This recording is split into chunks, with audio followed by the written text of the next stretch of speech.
This video is going to demonstrate the difference between QRafter and QRafter Pro.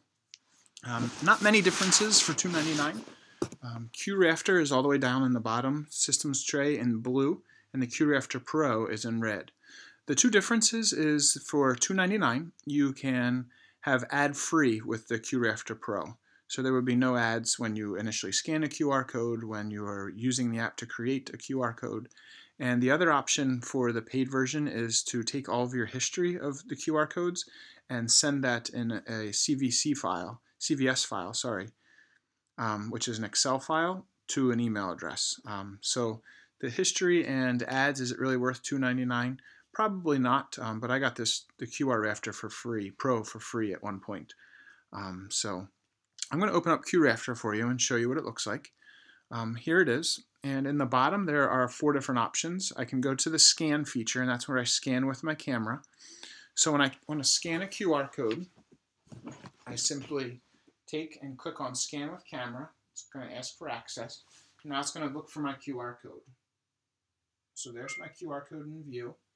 It pops it up. There's the ad that comes through. I can hit the X in the top left-hand corner to get rid of it. And now it's saying, okay, what do I want to do with it? Do I want to open the URL in Safari, go to the URL, send it by email, send it by text? I want to go ahead and I want to open it up in Safari. And what this QR code is going to do is it's going to take me to Nissan and accessories, or actually a YouTube clip of accessories from Nissan that could have been given to my Xterra car. So that's what that QR code did there. If I scan one other QR code in my list of QR codes, let me find another good one for you.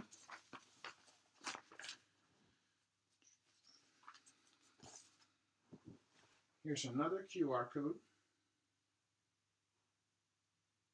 Get it into zoom there. Again, ad comes up, X out of that, open URL in Safari, and this one is going to take me to the summer reading clinic that Penn State York runs. Or this is going to take me to actually Penn State York site. So quick and easy information to use with QRafter. And that's scanning QR codes. And you can see that very, very easy and very simple to do. In addition to scanning QR codes, QRafter will also create QR codes. So in the bottom corner, on the scan feature right now, if I click one over, I have the create option. And I'm going to show you how to create a contact card, but you can see on the left-hand side there's also, you can share a URL, location, and event. This is great for middle school and high school if you want to do some events for dances or sporting events that are coming around. Phone, text message, tweet, Wi-Fi network, an iTunes app URL, just simple text. I've seen teachers that would put text in there so that the students, when they scan those QR codes, it informs them of what type of text they're supposed to bring up. So for me, I'm going to create a contact card for myself, and this is what I do in the beginning of the year. The ad comes up, so I have to delete. Just hit that X out of there. It's going to pull up my contacts, and I just need to add and find me. Let's try doing that again.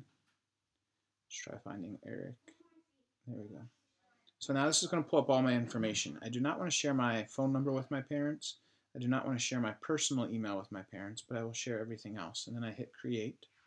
And there's what it looks like when you scan that QR code. So on the right-hand side, right above the QR code, there are 4 different buttons. I can lock it. I can change the color by clicking the color palette. I don't suggest you do that, only because I've noticed that black and white work best. But there's that action up button. So I can go ahead and I can save this to my camera roll.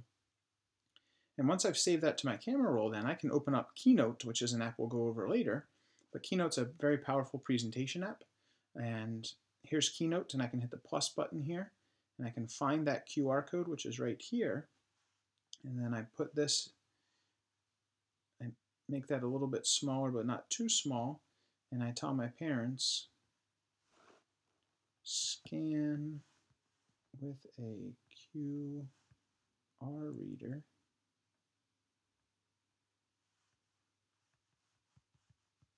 for my contact information.